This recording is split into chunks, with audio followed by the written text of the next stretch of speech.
Basement Bookers Podcast. Look in my eyes, what do you see? It's my computer monitor TV. I'm taking off these glasses. Hello, everybody, and welcome to the Basement Bookers Podcast. Basement Jer here with the reigning champion of the basement, Rich the Riz, which means he guessed more better than me at the most recent pay-per-view. But welcome. Let's briefly talk about it. We're a wrestling podcast. We're over 40. We love the stories. We're going to talk about it. Let's get going. Rich, what's up, man? I'm happy to have you here on this podcast you happen to be a part of. Happy to be here, bro, as always. Trish did something this week. She stepped in for an injured Lita. Someone attacked her. We don't know who yet. Trish Stratus. Yes. There's Okay, only so one. Trish- There's only one Trish in wrestling, bro. Look, I know a guy, and he was there, and he said that the attacker had enormous chest, and that's only one person that Braun fits that Strowman? description. Trish Stratus's chest is bigger than Braun Strowman's. Are you sure? Yeah, I'm positive. Okay. I'm positive. Because Braun Strowman's never had milk in there. Trish Stratus has had milk in there. Because that's the way it is. If you had, at one point she's had children. She's breastfed. So at one point there was. This isn't about milk. We don't know what this is about. We don't know why Trish Stratus attacked Lita to be. I guess obviously it's jealousy. She wants to be the tag team champions and figures she'd replace her, but they lost the match. Trish Stratus gets pinned. The Becky Lynch loses the championships. Trish Stratus attacks Becky Lynch. I don't know what this is about. What I do know is it's probably about jealousy and the fact that Becky Lynch is mad disrespectful or something. It's going to be one of those things. It's like you bunch of young whippersnappers, you forgot all about what it means when I was around and when it was me and Lita and when it was just us main eventing. And now look at her, and I was doing her a favor. A lot of shakeups happening before the shakeup being the WWE draft in 2 weeks. Until the draft happens, everything ever since Monday Night Raw and Friday Night SmackDown lately have been hit or miss. I'm not as excited as I would normally be because the bar is set all the way up to here. And then what we get is like, oh, okay. So you just traded this. It's like, okay, I don't know what change you could possibly do to make this the most important draft ever of all time in the history of drafts, outside of breaking up the bloodline. If that's even possible, considering the power that Roman Reigns we're believed to have, you know what I mean? So, or, what could happen with Judgment Day, things like that, which when is Backlash? Backlash is May 6th, which is after the draft. Okay, so we could have changes in the factions before Backlash. We could see Otis split up with Chad. We could see any tag team outside of Sami Zayn and Kevin Owens, if they're even going to be the tag team champions. Understand? Because there's this pay-per-view that's going to be in Saudi Arabia is being called Night of Champions now. It was going to be a King and Queen of the Ring, but for obvious reasons, they're not doing that. They're going to do a Night of the Champions to celebrate Roman Reigns' 1,000 days. And Night of Champions would be the tag team championships. And Sami Zayn does not travel over there for obvious reasons. So there may be a title change just for that. I know a lot of people are going to be upset about that, but what are you supposed to do? At the end of the day, it's a business, and they'll put the titles back on them anyway. So it's well documented. No one here is like flip-flopping, okay, but it's going to happen. Let's just move past obvious stuff. These are just circumstances. Cash rules everything around you. It's all about that cream. So just chill on that. Now, if they didn't want to make it obvious, who other than the Usos could Sami Zayn and Kevin Owens drop to? I would suggest Street Profits. I would also suggest the Street Profits. Currently, they're not involved in that storyline, but they kind of are. Like, they've come across each other in the rampway. They did have nice feuds and all that. They won the WrestleMania showcase, so maybe that could have meant something outside of it was a damn good match. Mm-hmm. Maybe there should have been a little bit of stakes in that. Ronda Rousey and Shayna Baszler, as far as I'm concerned, should have been the number one contenders for the women's championships because of the WrestleMania match, but because I guess they didn't think, oh, that might be a good idea to have it where, oh, look, we have these matches, whoever wins, because they're the best in this showcase at the Showcase of the Mortals, why not let them be the first people to go against and for the undisputed tag team championships? It's not like rematches are guaranteed to people who lose championships. Last I checked, not here. Correct. Or the rules are whatever they want them to be. So I don't know, just a suggestion from a basement booker on a podcast, a mark. Yeah, and it's not the first time that was brought up. I believe I mentioned that those showcase matches should have been for something also, and I did suggest number one contendership. But while we're on the topic Or a of pony. or a pony. Yeah. But while we're on the topic of the tag team champion, Sami Zayn is now a tag team champion, as we know. So, per our rules of the TV championships, Sami Zayn must relinquish the Basement Bookers World Television title. Who do you think picks that up? Gonna have to be Cody Rhodes. Cody Rhodes is the new undisputed Basement Bookers television champion. To me, that's a no-brainer. So, by not winning the undisputed Universal Championship, Cody, you have gained something far superior. A rubber chicken.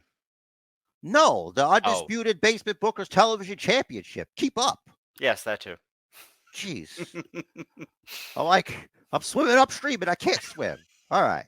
So, that being said, congratulations to Cody Rhodes, the American Nightmare and the Basement Bookers World Television Champion. Hard times breed Booker men. And don't Booker forget, his father is Dusty Rhodes. Yeah, his father is Dusty Rhodes, one of the greatest bookers of all time. Absolutely. He was a booker, right? I'm not an idiot, am I? He was a No, booker. I am, but okay, good. Excellent. I think in the NWA he was a booker. If the Basement Bookers podcast had like a pantheon, we could have him there.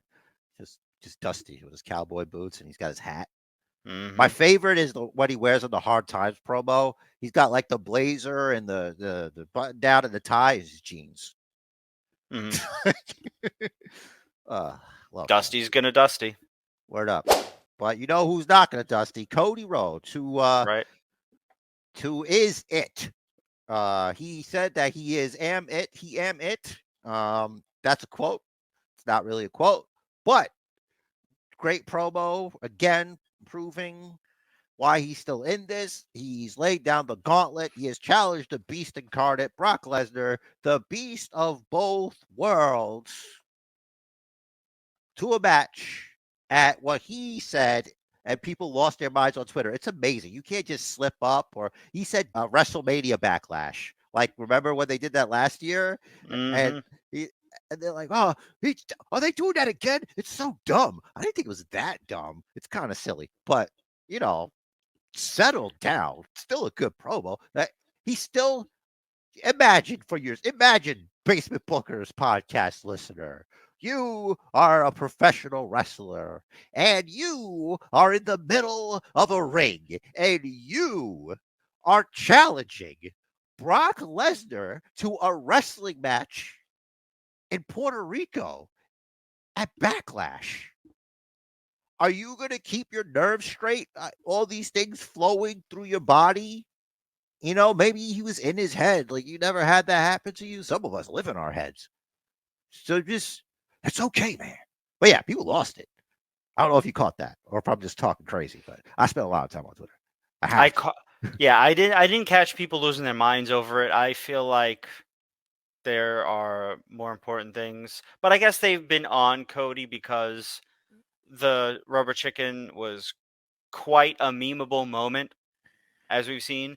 But yeah, if I'm challenging Brock Lesnar, things are certainly flowing, and it's not only words. I hear you. And to make it past the censors, I won't even say what you mean by that. But every opening. Now, listen, all I want to say is that we are in for it. We are in for a battle. Brock Lesnar might destroy Cody. We don't know. We don't know what's going to happen. But I'm looking forward to see them. I'm looking forward to what a matchup that is.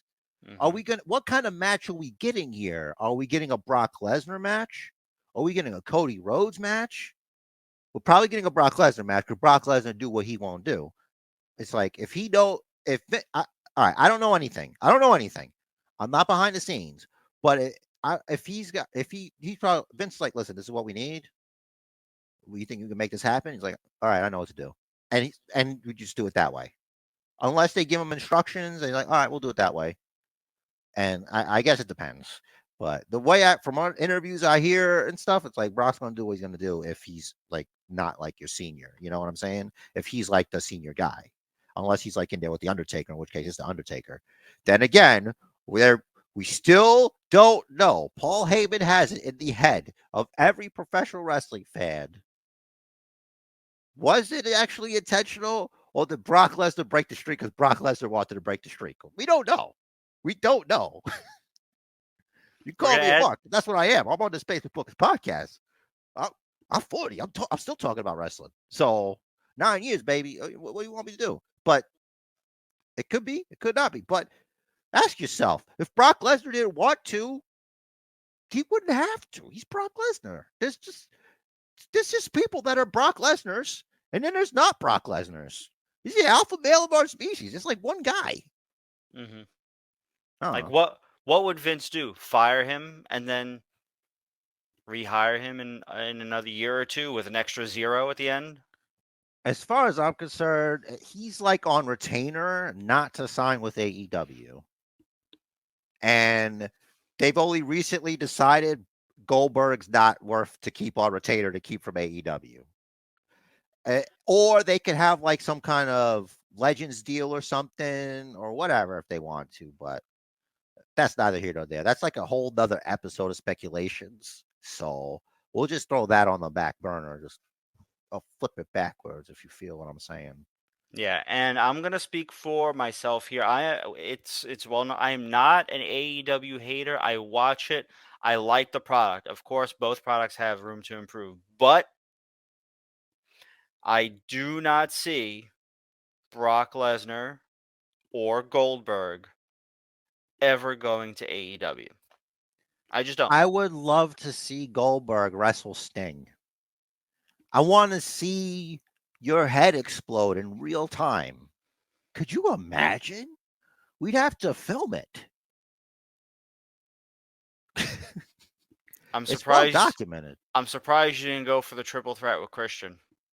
No, so Christian Cage now has I feel that he is maybe you folks watched a sophisticated film from my youth called Teenage Mutant Ninja Turtles 2: The Secret of the Ooze. I feel that they've used some mutagen on Luchasaurus, and he's become more dinosaur than man now. He's got like a shoulder thing now. He almost looks like I don't know. It looks kind of like a super shredder thing, almost like over there, but played by Kevin Nash. Anyway, He promptly tore his quad. There you go. We talked about AEW, so stop it. We like AEW. All right. Judgment Day, yes, ye be judged. This is the Judgment Day segment where we're going to talk about. Let's talk about Bad Bunny. Let's talk about Rey Mysterio. Let's talk about Dominic Mysterio. Let's talk about Damian Priest. Let's talk about Finn Balor, Rhea Ripley, the LWO. We're just going to talk about the Judgment Day and Bad Bunny angle, which is huge right now. Basically, Damian Priest is like, listen, man. This is my family, and you're my friend. That wasn't cool. That about right? Yep, that's pretty much it.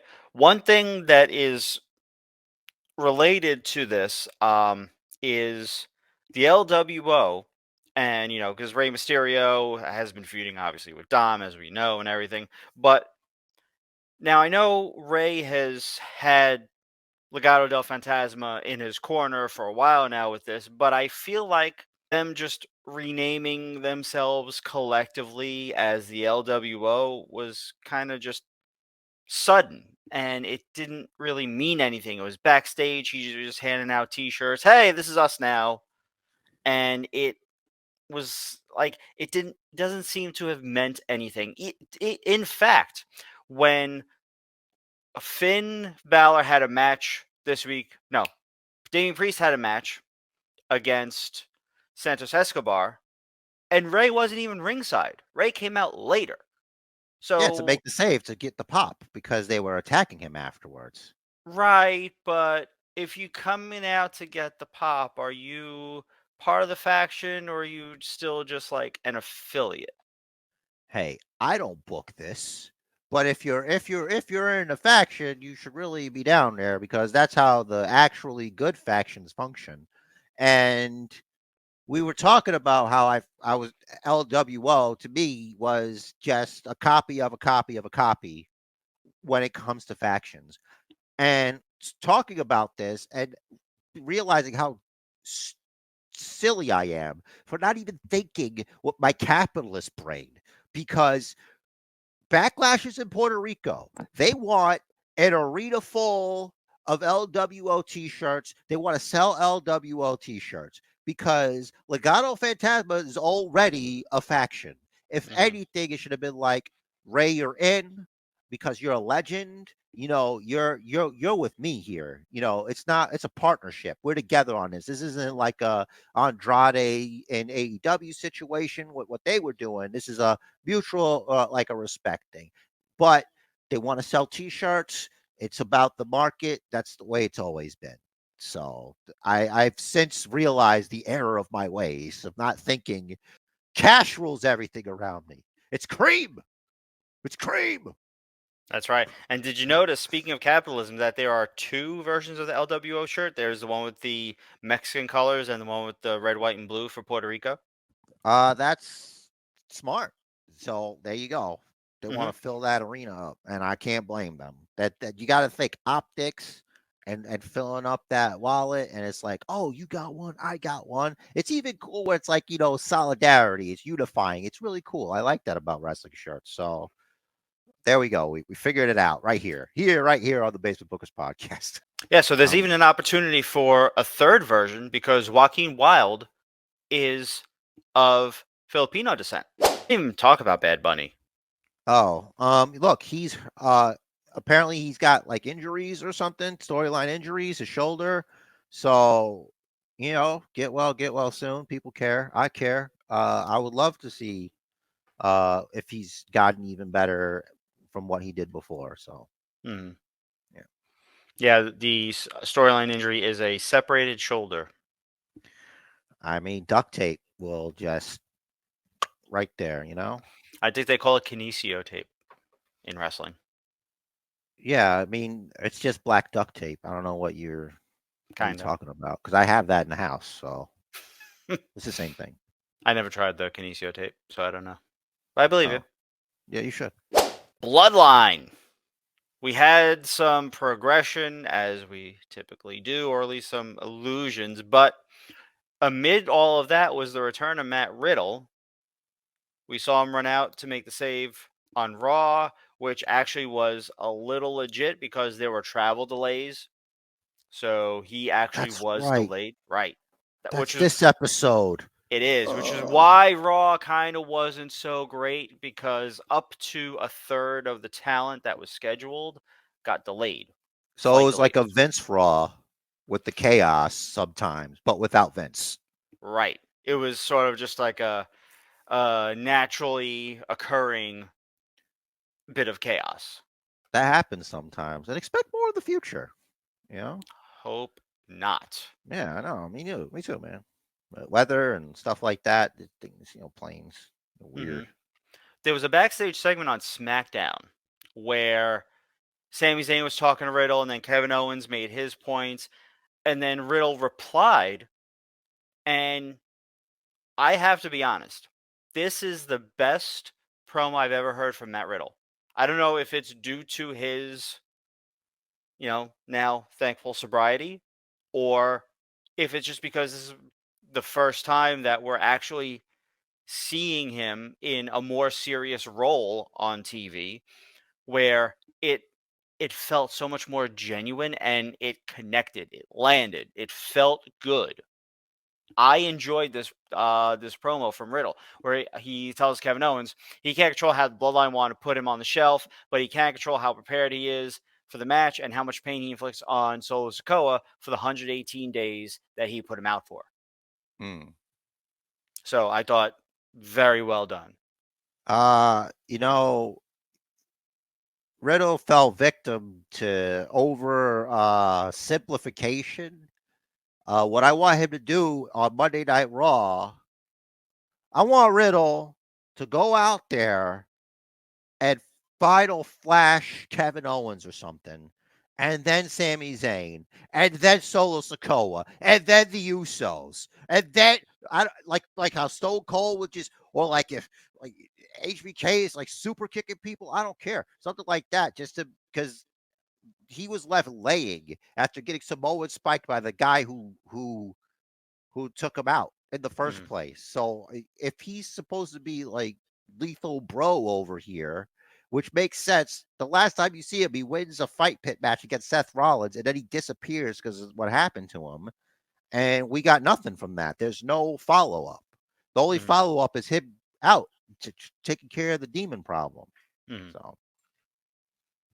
Yeah, this is Riddle's opportunity to really look strong, and an overlooked member of the WWE roster that started in UFC. So when the merger happens, we might see some crossover with him as well, which would be also Dana White eating some crow but then again, Riddle is sober now, and arguably Riddle was fired from UFC for marijuana use, for substance use in general. I don't know if it was specifically marijuana. I don't know what they found, but that was one of the reasons for his release from UFC. Times change. Don't worry about that. Listen, just hire John Jones, make whatever piece you got to make. Get John Jones in there. Get me Matt Riddle versus John Jones in a wrestling ring, and I don't care. Just take the money. Let's get busy. Let's get busy. You got UFC and WWE, and it's run by like the guys in Hollywood. Just do it. Just do it. We need this now. The world is in peril. The people demand John Jones in WWE. By people, I mean me and Rich Riz and a lot of other people probably. It'd be great. You kidding me? If we can't get John Jones versus Brock Lesnar in the octagon, let's get into the squared circle. Let's get in the squared circle tomorrow. Yeah, I mean, after some training, obviously, but it's easy for them. The UFC guys, they just pick it up. Get Lambert in there. I don't care. Do what you got to do. You could this is bank, man. But don't forget about your homegrown talent on both sides. You know what I'm saying? If we're together, take advantage of being together. Let's go. I know the natural crossover from UFC to WWE, of course, would be Conor McGregor.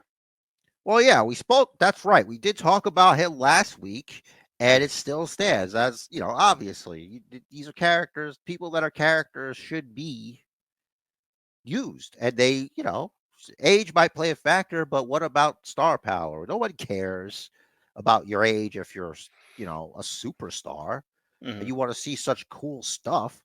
Imagine the kind of like superstars you can make out of these athletes who are not in scripted fights, because people keep throwing that word around. I don't know what that means.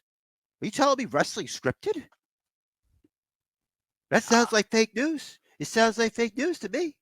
It doesn't make any sense. It's a bunch of malarkey.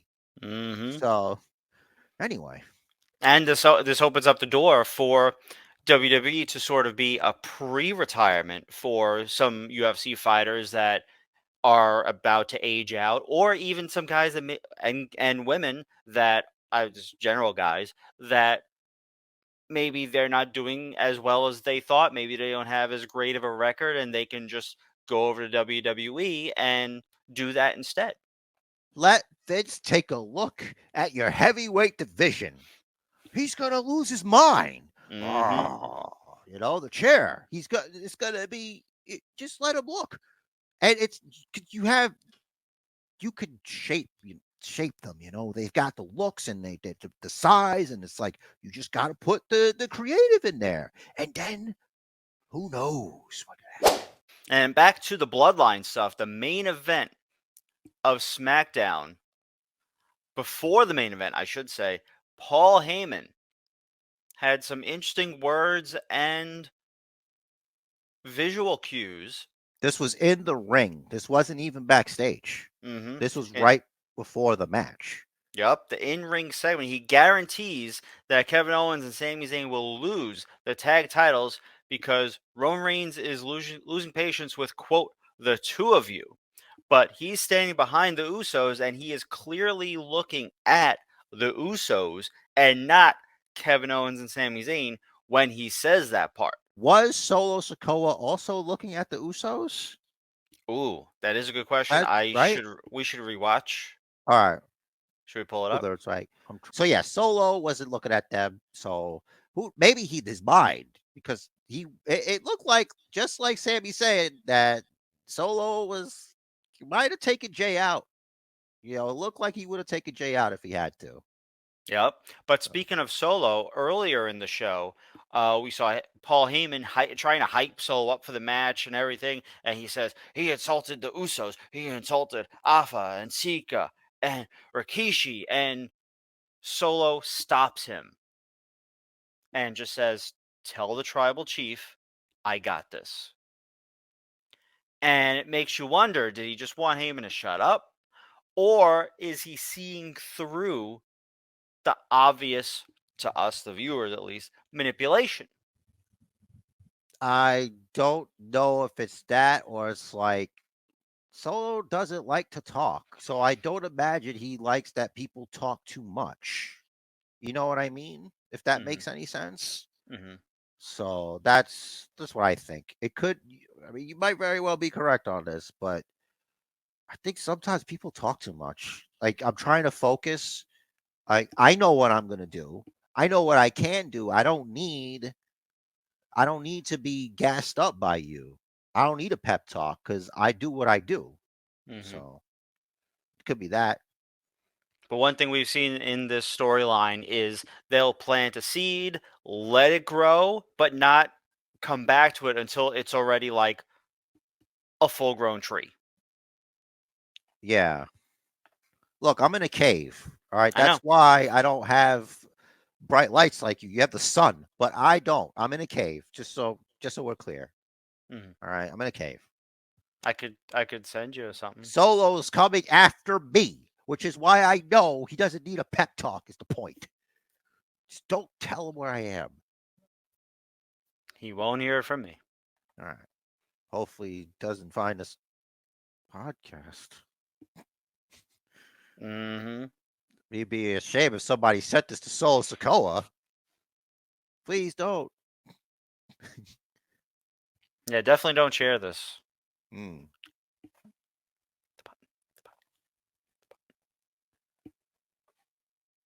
Like a phone? Yeah, that's not the me. Palm of your hand. Okay, right. I'm just making sure. That's me miming. All right, I wasn't sure if you wanted to have a subscription button on your palm or not, because I can make that happen. Well, once we eventually get like intangible smartphones. Thank you, everybody, for listening to the Basement Bookers podcast. And of course, as usual, this is the portion of the podcast where we beg for our supper.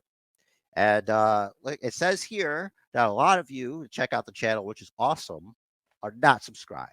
So if you feel like we earned it, great.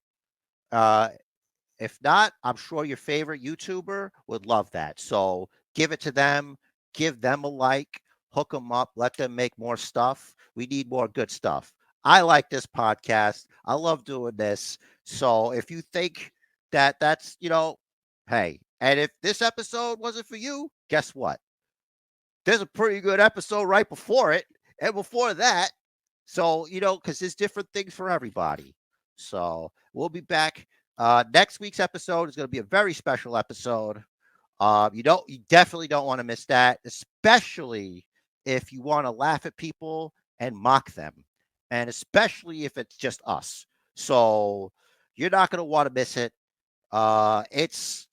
It's an episode that is 9 years in the making. Let's just say that. So the reckoning is upon us. Don't forget to check out our link tree. It's linked below. It's got all of our social media and the Gmail, Basement Bookers at Gmail. And check out Basement Bookers Pod on Instagram. We have a TikTok. There's some stuff there, but Instagram mainly. And as usual, thanks for the support. We appreciate it. And as always, just got a party message. The match of life is scheduled for one fall, so make it count. Do what the man says. Follow the Bookers. Basement Bookers Podcast.